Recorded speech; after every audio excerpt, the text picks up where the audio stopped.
اعوذ باللہ من الشیطان الرجیم بسم اللہ الرحمن الرحیم۔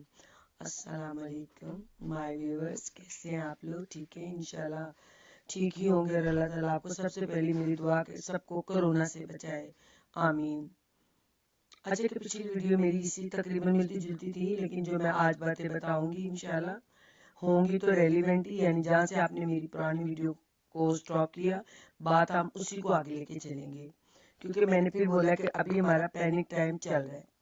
تو میری کوشش ہے کہ میں خدا تو خیر نہیں ہوں، لیکن خدا کی بندی ضرور ہوں، اور جو راز میرے اوپر اللہ کے کھلے ہوئے ہیں وہ اس میں آپ کو شامل کروں گی، اور زندگی کو آسان کرنے کی ہم پوری کوشش کریں گے۔ اور جن کو کرونا ہو چکا ہے، اللہ نہ کرو جو ان کو ہونے والا ہے، تو ہم ان کی ایسے مدد کریں گے کہ جیسے ہم اس کے ساتھ ہیں، کیونکہ کرونا کتنی ڈینجرس چیز ہے۔ کرونا اتنا ڈینجرس نہیں ہے جتنا اس کا خوف ہے، فوبیا ہے۔ فوبیا میں بندہ مزید اس کا امیون سسٹم ویک ہو جاتا ہے۔ تو پہلے تو میں آپ کو ایک پریکٹیکل بات بتاؤں کہ جس طرح ہمارا امیون سسٹم اسٹرانگ کرنے کے لیے ہم وٹامنز لے رہے ہیں، ٹھیک ہے، ہم لوگ سب لوگ ڈاکٹر لوگ ریکمینڈ کر رہے ہیں کہ اپنے وائٹامنز کو کمپلیٹ رکھیں۔ ہم فروٹس کھا رہے ہیں، ویجیٹیبلز لے رہے ہیں، جو عقل مند لوگ ہیں، جو سمجھتے ہیں کہ ہمیں اپنی حفاظت کے لیے ہمیں جوسز وغیرہ لینے ہیں یا اپنی ہیلدی فوڈ لینی ہے اور جنک فوڈ اوائڈ کرنی ہے۔ تو ان لوگوں کو مطلب کہ خطرہ تو ہے سب کو ہی ہے، لیکن پھر بھی ہم جو لوگ 50 سے ابو ہیں ان کو زیادہ توجہ دی جا رہی ہے کہ ان کا امیون سسٹم پراپر رہے، تاکہ اللہ تعالیٰ ان پہ انہیں کچھ نہ کرے، اور اگر حملہ ہو بھی جائے تو یہ سروائیو کر جائے، جیسا کہ ہمارے اسد عمر سروائیو کیا ہے، ہمارے اتنی شوبز میں اداکاروں نے سروائیو کیا ہے، بہت سے لوگوں نے تقریباً سروائیو ہی کیا ہے الحمدللہ۔ اللہ کا بہت کرم ہے پاکستان پہ، اکا دکا ہی ہیں جو ایکسپائر ہوئے ہیں، کیا پتا ان کا وقت، میں تو خیر اکارڈنگ ٹو اسلام ٹھیک ہے بیماریاں آتی ہیں، اللہ تعالیٰ کہتا ہے میں ہی بیمار کرتا ہوں، میں ہی شفا دیتا ہوں، لیکن ہم لوگ کہتے ہیں وہ اٹیک سے مرا، وہ گردوں سے مرا، وہ کرونا سے مرا، وہ اس سے مرا، وہ اس سے مرا۔ اگر ہم ایک عقیدہ بنا لیں مضبوط، جو کہ سچ ہے، اللہ تعالیٰ نے ہمارے اسلام میں تقدیر پر ایمان بھی ایک ہمارے اسلام کا جز ہے، حصہ ہے، اس پر ہمیں اپنا ایمان پکا رکھنا ہے، اور خدا کی قسم اس عقیدے نے اتنا امیون سسٹم سٹرونگ کر دینا ہے کہ آپ کو پتہ بھی نہیں چلے گا کہ کرونا آیا ہے۔ لیکن اس کی جو حفاظت ہے وہ میرے نبی نے بھی بولی ہے کہ دیکھو بھائی، اونٹ اللہ کے حوالے کرو لیکن رسی ضرور باندھو، ٹھیک ہے، بہت کامن یہ مثال ہے۔ تو ہم بھی ماسک لگائیں گے، سینیٹائز کریں گے چیزوں کو، خاص طور پہ میں آپ کو پہلے بھی بتایا تھا پھر بتا رہی ہوں کہ جو آپ کی ڈریسز ہیں آپ ان کو تازہ استری کریں، تاکہ اگر کوئی وائرس لگا ہوا ہے تو وہ وہیں پہ ڈیمیج ہو جائے، ٹھیک ہے۔ ہم اپنے ہاتھ دھوئیں گے، جو بھی مطلب کہ اکارڈنگ ٹو ڈاکٹر ہم اس پہ عمل کریں گے، لیکن اگر آپ کا یہ عقیدہ پکا ہو جائے کہ مجھے تبھی جانا ہے جب میرا وعدہ آئے گا، تو آپ کم از کم ذہنی سکون آپ کو ملے گا، اور ہر رات اس امید پہ گزاریں گے کہ انشاءاللہ تعالی میرا مالک مجھے کل ضرور اٹھائے گا، ٹھیک ہے جی۔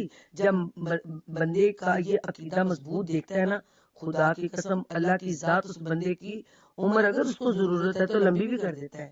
اللہ نے بولا تقدیر، تقدیر کا مطلب ہے کہ جو میں نے لکھا ہے وہ ہو کے رہے گا، لیکن ساتھ یہ بھی ہمیں ایک بہت بونس بڑا دے دیا کہ دعا کے ذریعے آپ میری لکھی تقدیر کو تبدیل کروا سکتے ہو۔ ہم دعا کیا کریں گے؟ اے میرے اللہ پاک، اگر میری تقدیر میں کچھ برا لکھا ہے تو اپنے کملی والے کا صدقہ، نبی پاک کا صدقہ، محمد مصطفیٰ کا صدقہ، اہل بیت کا صدقہ، اپنے پیاروں کا صدقہ، اس کو بدل دے۔ تو وہ تو بھائی مالک ہے، پین جو اس کا پین ہے نا، پین وہ اپنے لکھے کو بھی کاٹ سکتا ہے، اور کاٹے کو جو ہے نا دوبارہ سے پیچھے بھی لے کے آ سکتا ہے، یعنی چھوٹے کو بڑا، بڑے کو چھوٹا، زندہ کو مردہ، مردہ کو زندہ، بڑی عمر میں چھوٹی عمر، چھوٹی عمر میں بڑی عمر، میرا رب کر سکتا ہے۔ خدا کے لیے اللہ کی اس طاقت کو مانے، اس پہ ایمان لائے اور اس کو مضبوط کریں۔ اب اس کو مضبوط کرنے کا آسان طریقہ، اب بندوں کو یہ نہیں پتا کہ یار عقیدہ تو سب بولتے ہیں، یہ عقیدہ ہوتا کیا ہے، عقیدہ ہوتا کیا ہے، اور اس کو ہم نے کیسے مضبوط کرنا ہے، بڑی پیاری بات ہے۔ میں نے خود ہی کویسچن کیا اور آپ کو رپلائی کروں گی۔ عقیدہ کہتے ہیں میں تو اسلام کی بات کروں گی، چلیں اگر کوئی غیر ملکی بھی سن رہا ہے تو بھی وہ جس پہ بھی عقیدہ رکھتا ہے وہ اس کا کر لے، لیکن ہم نے عقیدہ یہ کرنا ہے کہ جو تقدیر میں لکھا ہے وہ ہو کے رہے گا۔ اگر آپ اتنے بہادر ہیں کہ آپ نے اللہ پہ ڈور پھینک دی کہ مالک جو تقدیر میں لکھا ہے وہ ہو کے رہے گا، میں تو کچھ نہیں کر سکتا، تو یہ تو پھر آپ بہت بہادر ہیں۔ آپ نے اللہ پاک پہ عقیدہ رکھا، اپنے عقیدے کو اتنا مضبوط کیا، تقدیر میں تو کچھ بھی لکھا ہو سکتا ہے، تقدیر تو بری بھی ہوتی ہے اور اچھی بھی ہوتی ہے، لیکن میں آپ کو وہ طریقہ بتانے لگی ہوں، رب بھی راضی آپ بھی راضی۔ کیسے؟ ہم دعا ایسے کریں گے کہ اے اللہ، جیسے کہ کورونا چل رہا ہے اور بھی بیماریاں بہت ہیں، ہر بندہ کہتا ہے کہ بھائی میرے پاس پیسہ ہو، صحت ہو، میرے گھر میں سکون ہو، لڑائی جھگڑا نہ ہو، فرما بردار اولاد ہو، اچھے پیار کرنے والے بہن بھائی ہوں اور ایک اچھا دوست ہو۔ کیا یہی ہے نا ہماری زندگی کا مقصد؟ تو کیوں نہ ہم اس کو پاسبل کرتے ہیں؟ پاسبل اس طرح ہوگا اگر تو ہم رب کے آگے، میرا ریلیونٹ جو تھا موضوع کہ اللہ سے رجوع کریں اور اللہ کے آگے اپنے آپ کو سرنڈر کر دیں۔ خدا کی قسم سرنڈر کرنے کا ٹائم آ گیا ہے۔ پہلے یہ اتنی پینک لائف نہیں تھی، ہمیں خود نہیں پتا تھا عقیدہ کس کو کہتے ہیں، ہمیں نہیں پتا تھا تقدیر کیا ہوتی ہے، کیوں کہ ہم بھروسے اس پہ چلتے تھے۔ ہمیں پتا تھا ہمیں کل اٹھنا ہے، ہمیں پتا تھا کہ جو ہم نے سوچا وہ اچھا ہی ہوگا، تو اچھا ہوتا تھا، برا نہیں ہوتا تھا۔ لیکن اب جو دور آ گیا نا، ایجوکیٹڈ دور ہے، عقل کا دور ہے، شعور کا دور ہے اور دلیل کا دور ہے، ٹھیک ہے۔ کرونا کبھی کسی نے گہرائی میں جا کے یہ دیکھنا ہے، یا کبھی کوئی گیا اس گہرائی میں، کرونا میں جو بچے ہوئے ہیں وہ کیوں بچے ہوئے ہیں، اور جن کو ہو رہا ہے ان کو کیوں ہو رہا ہے؟ بہت سے ممالک ہیں جن میں نہیں ہے، بہت سے لوگ ہیں جن کو نہیں ہوا، سال سے اوپر گزر گیا ہے۔ تو اس کو جانچنے کے لیے آپ کو سوچنے کی ضرورت ہے کہ اللہ پاک کی کوئی بھی تکلیف یا خوشی حکمت کے بغیر نہیں ہوتی۔ حکمت کیا کہتے ہیں؟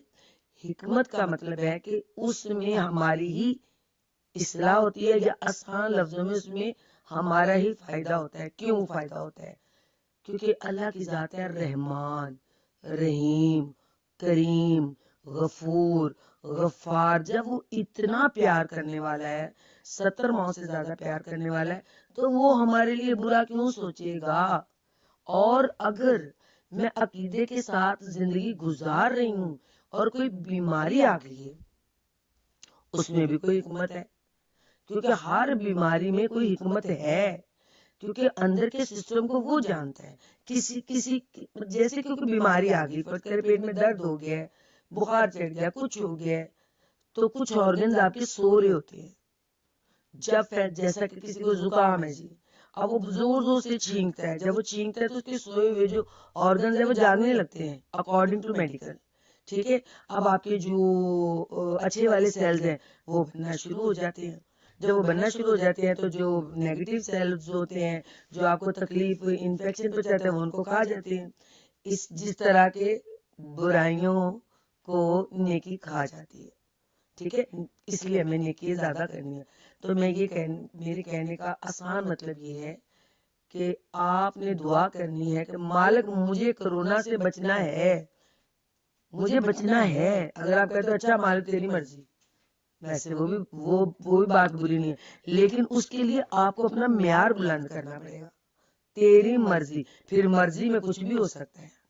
اگر تو آپ پازیٹیو ہیں، ٹوٹلی بہت اچھے بندے ہیں، بہت آپ کا اللہ کے آگے ماشاءاللہ بڑا معیار ہے، تو پھر علامہ اقبال کا شعر جو ہے نا بالکل صحیح ہو جائے گا، خود ہی کو کر بلند اتنا کہ ہر تقدیر سے پہلے خدا بندے سے خود پوچھے بتا تیری رضا کیا ہے۔ یہ اللہ کیوں پوچھے بھی بندے کو؟ ہے میں اس قابل؟ کون ہے اس قابل؟ تو جب وہ پوچھے آپ نے کہنا جی ٹھیک ہے اللہ تو میری مان رہا ہے، تو آپ تو اس کو کہو گے جی میں نے تو بیمار ہی نہیں ہونا، غریب بھی نہیں ہونا، مجھے کوئی تکلیف بھی نہ آئے۔ یقین کیجیے یہ سب ممکن ہے، آپ اس اسٹیٹس پہ جا سکتے ہیں۔ کیسے؟ پہلے آپ کو اس کے پیدا کردے بندوں کے آگے ان کی خدمت کرنی ہوگی اور اللہ کے آگے اپنی عاجزی پیش کرنی ہوگی۔ بار بار میرا ایک ہی لفظ ہے کہ اللہ تعالیٰ پسند کرے گا تو وہ ہے آپ کی عاجزی. بلیو می، نمازیں، قرآن، زکوٰۃ، حج، اس میں بھی ہمارا فائدہ ہے، اللہ کا کوئی فائدہ نہیں ہے. اس لیے اللہ نے کہا تھا میں حقوق اللہ تو معاف کر دوں گا، حقوق العباد نہیں معاف کروں گا، کیونکہ کہتا وہ میرے ہے ہی نہیں، میں نے بندوں کو دے دیے. اللہ نے کہا جو میرے تھے میں نے معاف کر دیا، کیونکہ میں رحمان ہوں، میں نمازیں معاف کر دوں گا، میں سب کچھ معاف کر دوں گا. لیکن ایک بندہ تھا تو وہ مطلب کہ اس نے بہت گناہگار تھا جی، سمجھے کہ کافر تھا، وہ شراب بھی پیتا تھا، سب کچھ کرتا تھا. تو جب وہ نبی پاک صلی اللہ علیہ وسلم کے پاس آیا آپ کا جمال دیکھ کے، تو وہ وہیں اس کی مطلب کہ رحلت ہونے لگی، طبیعت خراب ہوگی. اب وہ اس نے دیکھا کہ سرکار آپ نے مجھے کلمہ تو پڑھا، سوری اس نے کلمہ پڑھ لیا. انہوں نے کہا یا رسول اللہ کلمہ تو آپ نے پڑھا دیا، لیکن میری پچھلی زندگی کا کھاتا کدھر جائے گا؟ میں نے تو کوئی نیکی نہیں کی اور اس وقت میں مر رہا ہوں، تو اب میرا کدھر ہے؟ آپ نے فرمایا دیکھو جی جو تم نے کلمہ پڑھ لیا ہے نا، اس کے بعد جنت کا وعدہ میں کرتا ہوں. کوئی بات نہیں، کوئی عمل نہیں کیا. اس سے پتا چلا کہ ہمارے عملوں کی کوئی اوقات نہیں ہے کہ جو ہم کہیں جی ہم تو بخشے جائیں گے. نہیں، ہم صرف کوشش کر رہے ہیں، کیونکہ نماز مجھے برائی سے بچاتی ہے، میں کسی کو گالی نہیں دیتی، کسی کو برا نہیں کہتی، اور وہ مجھے پازیٹیو بناتی ہے. حج میں اس لیے کرتی ہوں کہ مجھے اماں ہاجرہ کا وہ جو سفر کیا تھا انہوں نے زندگی میں، تکلیفیں صحیح تھی، تو وہ میرے اندر ایک درد پیدا کرتی ہے. زکوٰۃ میں اس لیے دیتی ہوں کہ میرے اندر وہ غربت کی جو تکلیف، اگر میں کاٹ چکی ہوں تو میں ضرور خوشی سے زکوٰۃ دوں گی، یار یہ میرے پہ بھی وقت آیا تھا. اگر میں روزہ رکھتی ہوں تو مجھے اپنے پیارے جو غریب لوگ ہیں جن کے پاس ایک وقت کی روٹی نہیں، مجھے ان کی بھوک کا احساس ہوگا، تو ظاہر ہے میرا تو بھی نیکیوں کا اکاؤنٹ بنتا جائے گا. تو پتہ چلا کہ جو کچھ بھی میں نے کیا ہے اس میں تو میرا اپنا ہی فائدہ تھا، اس میں میں نے اللہ کو تو کچھ نہیں دیا، کیونکہ میرے پاس تو کچھ ہے نہیں، اس نے تو مجھے ہی سنوارا ہے. ہاں جب میں سنور گئی تو پھر میرا اللہ دیکھے گا بھائی اب یہ میرے پازیٹیو بندوں میں آتی ہے، جنت اس پہ واجب ہو چکی ہے. تو میرا کہنے کا مطلب اب ٹائم اتنا ہو گیا، میرا ٹاپک تو 1 گھنٹہ چلے بھی تو بھی کم ہے، کیونکہ آپ کو سننے والے کو غصہ آتا ہوگا کہ یہ ٹاپک ختم کیوں ہوا. بہرحال پھر میں 1-2 منٹ اور دے دیتی ہوں. ہمیں کرونا سے بچنے کے لیے، ہر بیماری سے بچنے کے لیے، ہر مشکل سے بچنے کے لیے ہم نے تقدیر پہ پہلے ایمان لانا ہے کہ مالک تو نے جو لکھی ہے میری تقدیر، میں اس پہ ایمان لاتا ہوں. اس کو پہلے قبول کریں، اس کے بعد پھر دعا کریں مالک اس میں جو ایسی چیزیں جو میری برداشت سے باہر ہیں، مالک اس کو کراس کر دے، کانٹا لگا دے، اور اپنی عاجزی پیش کرے، روئیں، ہاتھ جوڑ جوڑ کے روئیں، چیخیں مار مار کے روئیں، اور اس رب کو منائیں کہ یا اللہ ہمیں معاف کر دے اور ہمیں کوئی تکلیف نہ دینا، ہم نہیں سہ سکتے. تو انشاءاللہ تعالیٰ خدا کی قسم ان چیزوں پہ جب اللہ تعالیٰ کی ذات خوش ہوگی نا، نہ غربت رہے گی، نہ پریشانی رہے گی، نہ کسی قسم کا آپ پہ بوجھ رہے گا، نہ کوئی ڈر رہے گا، اور آپ کی زندگی یہیں پہ آپ کو اتنی اچھی لگے گی جب آپ اپنے رب کو اپنا دوست مان کر اپنے اللہ کا ساتھ محسوس کریں گے. تو پھر تو آپ کی زندگی کا مزاج ہی بدل جائے گا. اللہ کی دوستی کا تو مزہ ہی کچھ اور ہے. وہ لوگ تو پھر ان کو پھر دنیا نہیں اچھی لگتی، لیکن ہم نے بچے پالنے ہیں، ہم زندگی گزار رہے ہیں. تو پھر آج میں اپنی ویڈیو کو بند کر رہی ہوں اسی بات پہ کہ ہمیں عاجزی دکھانی ہے تاکہ اللہ کو ہم پہ ترس آ جائے اور وہ ہم سے یہ عذاب کی شکل میں جو بیماری ہے اس کو اٹھا لے، تاکہ ہم سب لوگ مل کر جب دعا کریں گے شاید کسی کی دعا قبول ہو جائے. تو میرا رب رحمان ہے، رحیم ہے، کریم ہے. انشاءاللہ تعالی ضرور بر ضرور ہم اس تکلیف سے نکلیں گے اور پاکستان اس سے پاک ہوگا اور میرے بہن بھائیوں کی زندگی لمبی ہوگی. انہوں نے جو بھی سازشیں کی ہیں لوگوں کو مارنے کے لیے، وائرس پھیلایا، یہ کوئی وائرس ہے تو اللہ کی طرف سے، لیکن چھوڑا بندوں نے. اس لیے اللہ تعالیٰ نے اپنے بندوں کو محفوظ رکھنا ہے، محفوظ رکھا ہوا ہے اور محفوظ ہی رکھے گا. جو مر گئے ہیں وہ شہید ہے، ٹھیک ہو گیا. تو سب مل کے آج دعا کریں گے کہ اللہ تعالیٰ، بلکہ 5 نمازوں میں رو رو کے دعا کریں، کیونکہ یہ بیماری جو ہے نا یہ مشترکہ دعا مانگتی ہے. جو تکلیف میں آئے جن کو گئے وہ بھی ہمارے بہن بھائی ہیں، تو ہم مل کر جب دعا کریں گے نا تو انشاءاللہ تعالیٰ وہ دعا اتنے ہاتھوں کی پاور بن کے اللہ کے جب عرش پہ ایسے ایسے کر کے ہلا دے گی تو انشاءاللہ اس کرونا کا خاتمہ اللہ نے چاہا تو ضرور بر ضرور مہینوں سالوں میں نہیں، چند گھنٹوں میں بھی ہو سکتا ہے. اس کی مرضی ہے نا. وہ کرونا اس لیے اس نے بھیجا ہے کہ خاص طور پہ مسلمانوں کے لیے کہ اے میرے بندو واپس آ جاؤ، کدھر جا رہے ہو، میری طرف رجوع کرو، میری طرف. ایک ہی اس کا مطلب کہ پیغام ہے. ہر بیماری، ہر تکلیف، ہر مشکل، ہر مصیبت جو ہے نا وہ آزمائش ہے، اور وہ آتی اس لیے ہے کہ میری طرف دیکھو. رب کہتا ہے میری طرف دیکھو، مجھ سے رجوع کرو. کہاں دیکھ رہے ہو، کدھر جا رہے ہو؟ واقعی ہمیں تو پتہ ہی نہیں ہم کدھر جا رہے ہیں. تو ہم وعدہ کرتے ہیں کہ ہم اپنے رب کو منائیں گے اور اس تکلیف سے نکلیں گے. وآخر دعوانا الحمدللہ رب العالمین، وآخر دعوانا الا البلاغ. اور یہ میں کہوں گی کہ جیتے رہیں، سلامت رہیں، اور اس چینل کو سبسکرائب بھی کر دیں، لائک بھی کر دیں، شیئر بھی کریں تاکہ میں اور ویڈیوز بنا سکوں. السلام علیکم.